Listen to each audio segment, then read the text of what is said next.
Сонор цаг толиулж байна. Дараах зохиолыг танд албан ёсны эрхтэйгээр хүргэж байна. Та subscribe дарж нэгдээд цаг алдалгүй зохиолон сонсороо. Оюуны өмчиг дээдж буй танд баярлалаа. Зохиолч Дарсүрэн онцгой эрх 71-р хэсэг. Хайласт голын баруун этгээд бойтог давхар 50 манхны чиглэлд гарсан 600 морд цэрэг 13 машин явган цэрэг дэд хуранда Йоки Ванитагийн удирдлагаар байлдааны ажиллагаанд орлоо.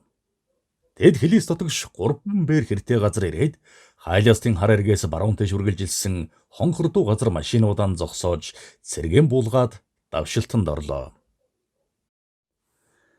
Йоки Ванита дуран гараан бойтог 50 манхан руу дурандаж элсэн хонхрыг бүрхэн давшиж яваад цэргүүдийн араас ажиглана.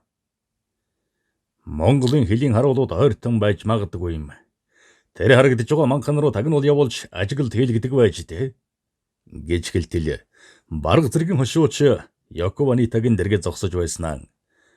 Манайхан сайхан давшиж байна гэд явган зэргүүд рүү заалаа. Чухам энхэн үед Аюумагийн давшиж байгаа сумангийн нэг зэрэг уржигдэр талын манхны тэндээс амьд гарсан. Одоо эндээс амьд болтрох болов уу гэж бодож байжээ. Үнэн дээр Ахмад Аюумагийнхан ингэж давшиж яваагаан азгүй явдал гэж бодож байлаа. Аюумагийн салаа хамгийн түрүүнд 50 манханд ойртлоо.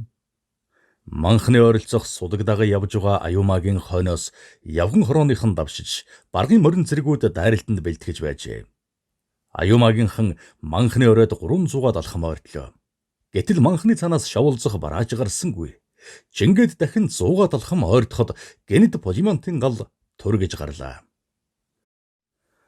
Ахмад дуранга урдаан барьсаар харахад Хөлийн цэргийн 3 пулемет Японы цэргийг урагш давшуулахгүй шүршин.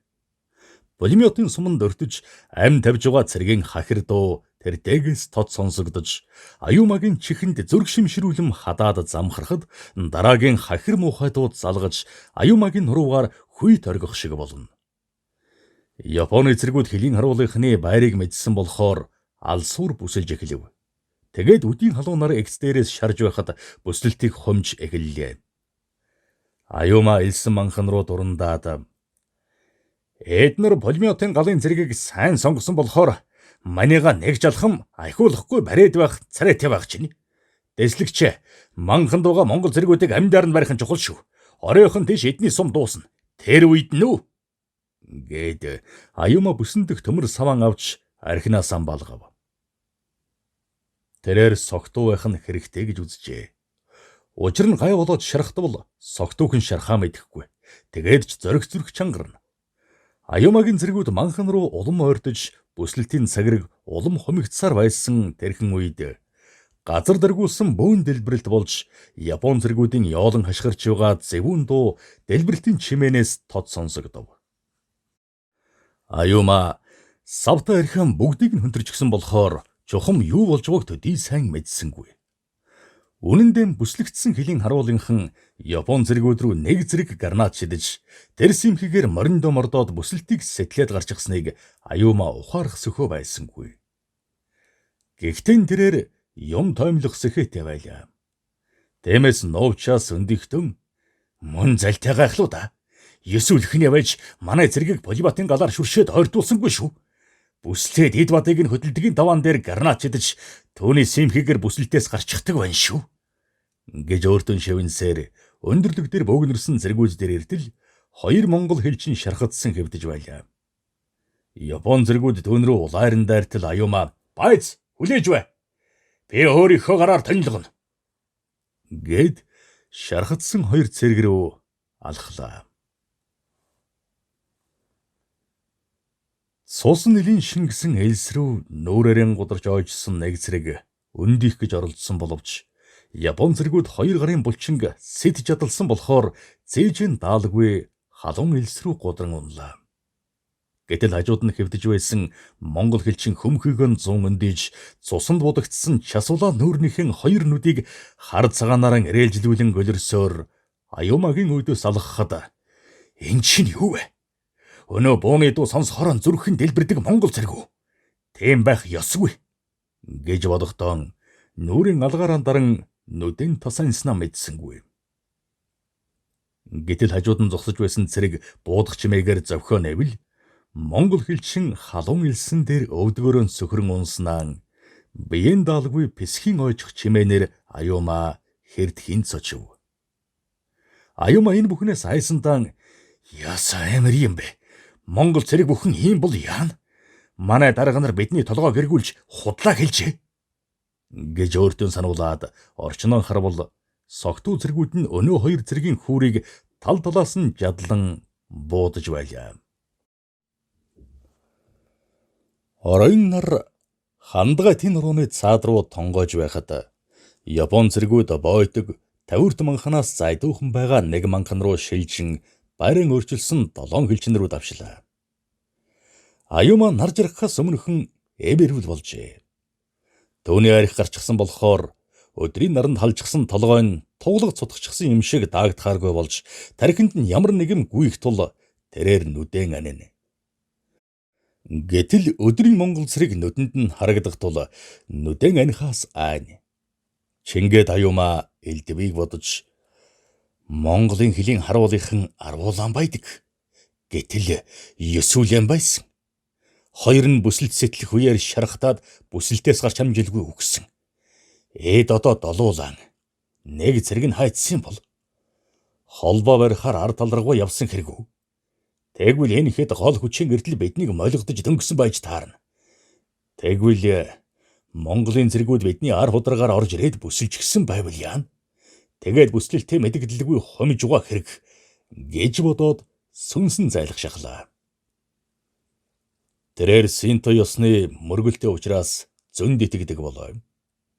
Аюумагийн бодлоор бол Якунавитагийн цэрэг бүрэн бүслэгдсэн ажээ.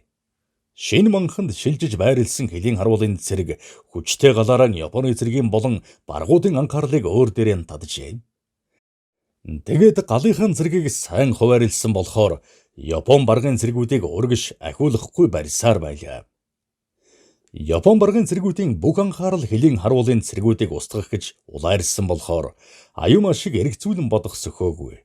Үнэн дэм байлдж байгаа цэргүүд урдах цэргүүдийг устгахыг бодохоос ард талдан юу болж байгааг огтхонч бодох аргагүй.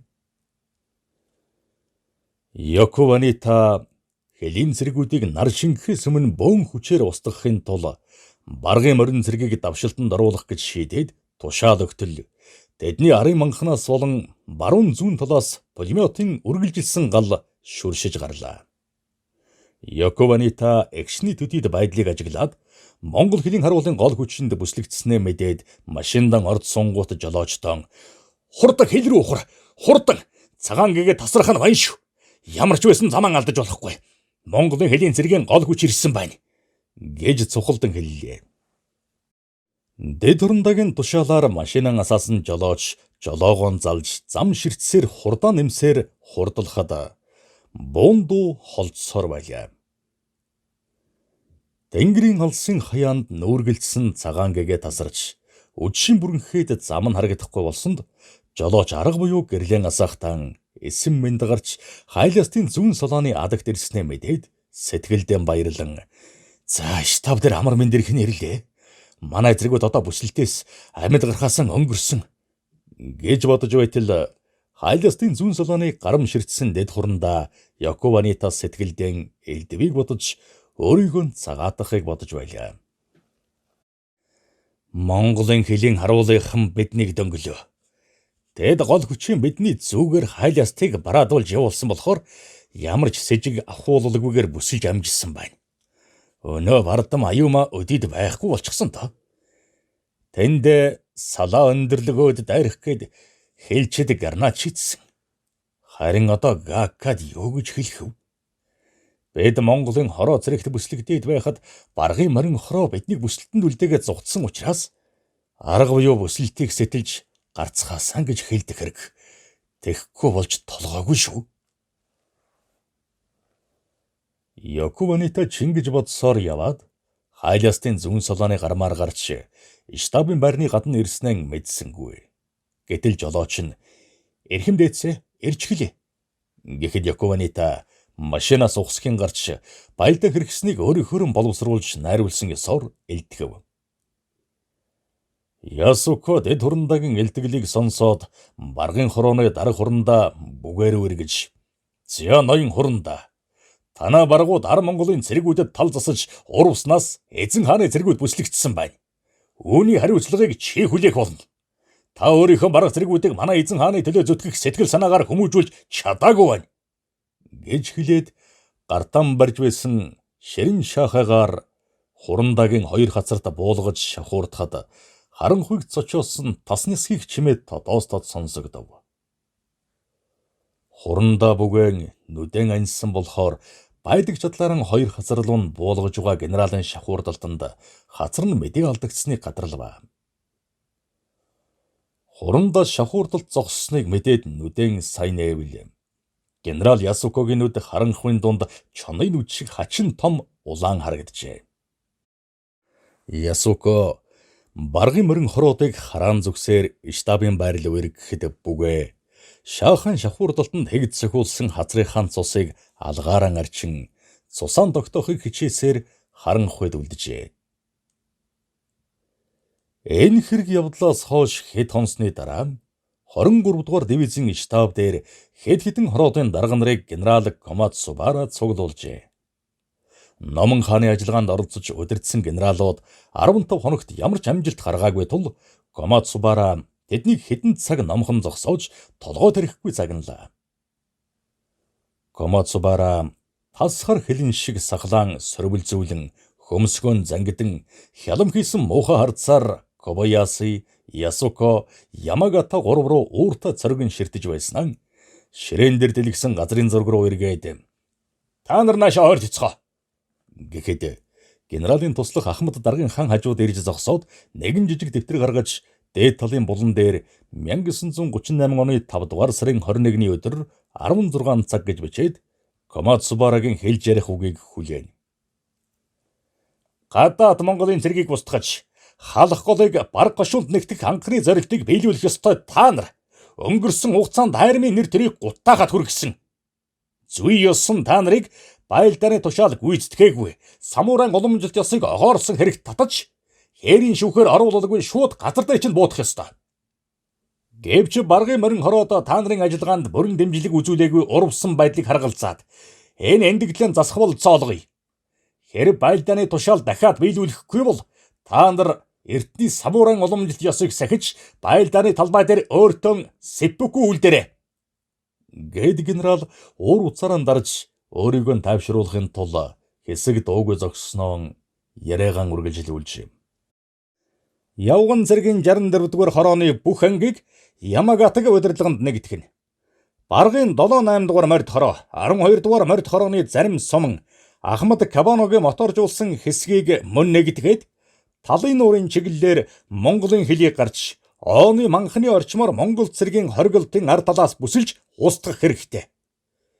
Цэргийн эр зэргийг өрнүүлэхийн тулд 3 лаз спирт олгож байлдаанд онц гавьяа байгуулсан цэргүүдийг хар тамхиар шагнаж тусгай завраар чөлөө олгож жанжин сүмдэр аваачсан олзлогдсон хүүхнүүдтэй наргидсанхийг зөвшөөрнө. Байлдааны бэлэн байдлыг шалгаад лав гарагт надад элдэг. Давшилтыг хизээ эхлэхийг жич мэдэгдэнэ. Энэ ажиллагааны нууцыг хадгалахын тулд давшилтын талаар баг дарга нарт мэдгэдгийг хориглоно гэхэд Комацубарагийн туслах генералынхаа үгийг тусгайлан тэмдэглэж авахыг ажваас тэрээр тушаал бэлдэх нь илэрхий байлаа. 2. Суйрлыг цагаатгаж болно.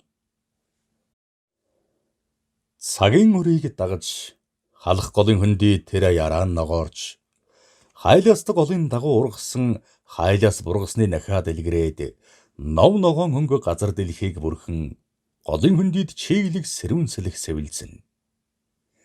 Жил бүр голын хөндөй бургасаар жиргэдэг шувууны уяхан жиргээ дуулдхан болсноос хойш голын хөндөй эл хөл оргиод усны урсгал шааган хорж огнох чимээ нэг янзын уйтгар гүнийг төрүүлэх шиг санагдана.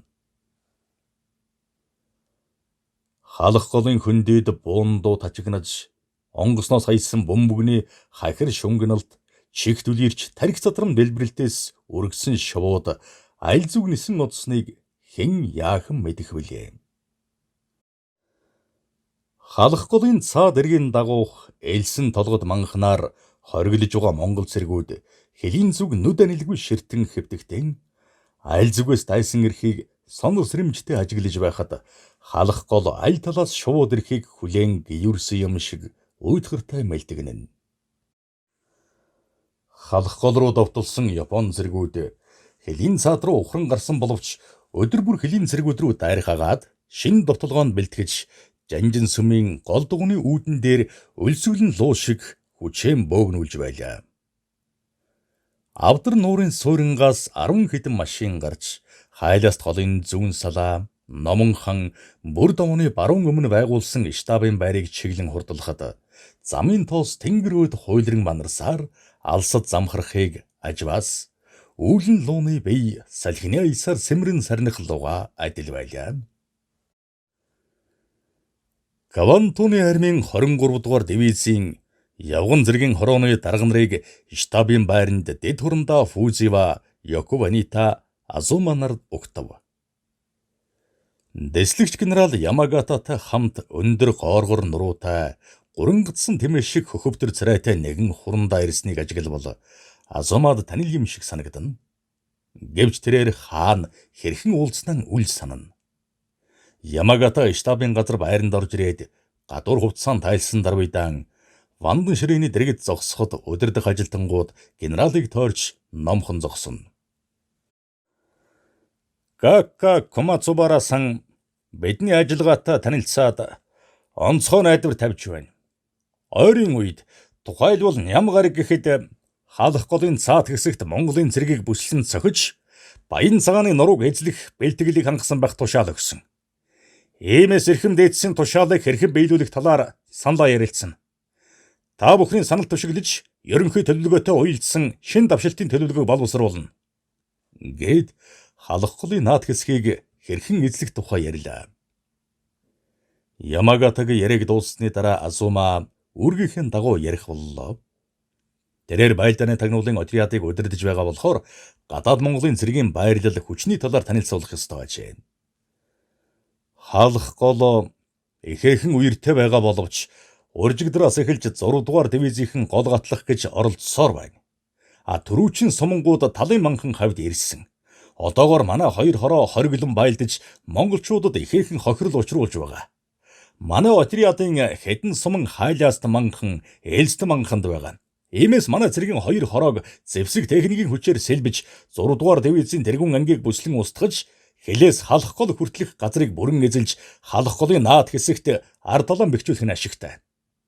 Бид нөгөөдөр ихэд довтлогооны амжилтанд хүрэхгүй бол 6 дугаар дивизийн бүрэлдэхүүн голын наад талд гарч ирээд баярлан бэхжүүлж амжина. Иймээс бид хамаг хүчээрээ даруй довтолж өрсөх нь чухал. Ямагатагийн хэлгсэн энэ хурал 3 цаг үргэлжилж бүх дарга нар өөрийнхөө саналыг дэлгэрэнгүй ярьлаа. Тэгээд бүслэн цохих саналыг бүрэн дэмжив.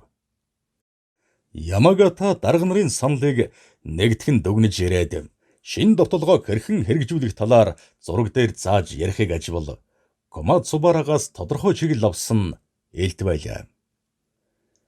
Ерөнхий төлөвлөгөөтэй уялдсан шин довтолгоог хайлаастын зүүн талаас шилийн хутгийн овооны баруугаар 64-р хороог оруулж хайлааст манханаас Такасай өндөрлөгийн чиглэлд байрлах хэрэгтэй. Харин 12 дугаар морид хороог нэмэгдэл хүч болгож хавсаргана. Хайлаас голын баруун чиглэлээр манай морин зэргийн 8 дугаар хороо, баргын морин зэргийн 1 7 дугаар хорооны тэргүүн хэсэг, мөн моторжуулсан суман оролцохын зэрэгцээ, хайлаард байгаа Нэсгэн онгоцны 12 дугаар отрядаас дайрагч бөмбөгдөж онгоцууд ирж 7 нуурын буудалд байрлаж манай ажиллагаанд оролцсон гэж довтолгооны цэрэг зэвсэг хүчний талаар тодорхой ярихыг анхааралтай сонсож суусан Азума сэтгэлдэн довтолгооныг амжилтанд хүргэх гэвэл ийм л хүч гаргах ёстой доо. Тэгэхээр 3000 орчим цэрэг, 18 их буу, 75 пулемет, 10 хуйгт 30 онгоц оролцоно гэсэн үг гэж бодлоо. Азума ингэж бодоод өөрийнхөө дэвтэр дээр тэмдэглэсэн хороо ангиудын цэрэг зэвсэг техникийн хүчийг Балдын үеийн шинжилсэн орон тооцоонд тулгуурлан тооцоолж морин цэрэг 900, явган цэрэг 1800 гэж бичээд онцгой тэмдэг тавилаа.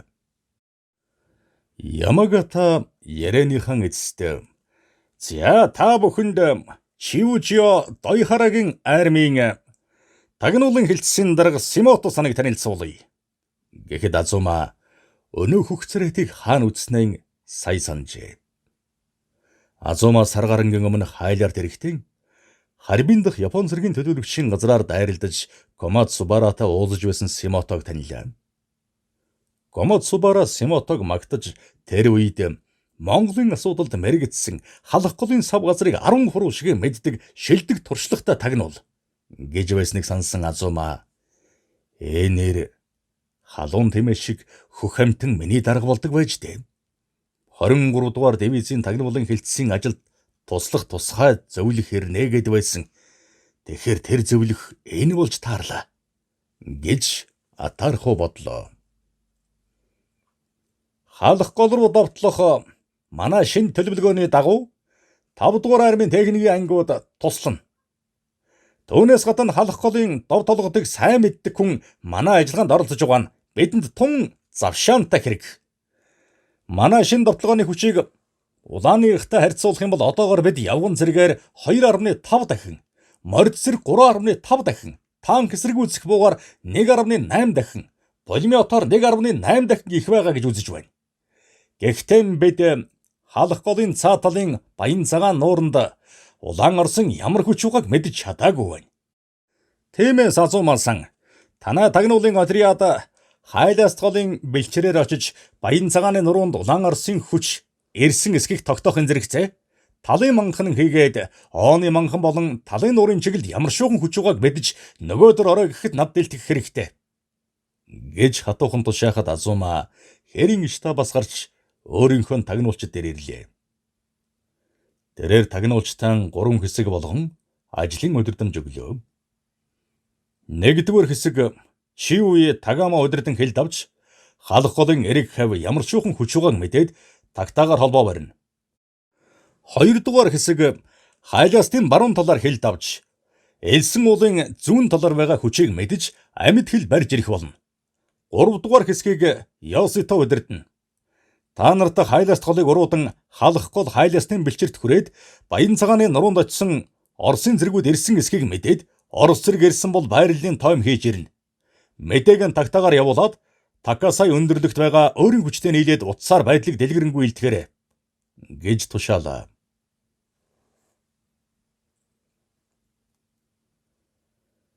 Тавдугаар сарын 25-ны пүрэв гараг.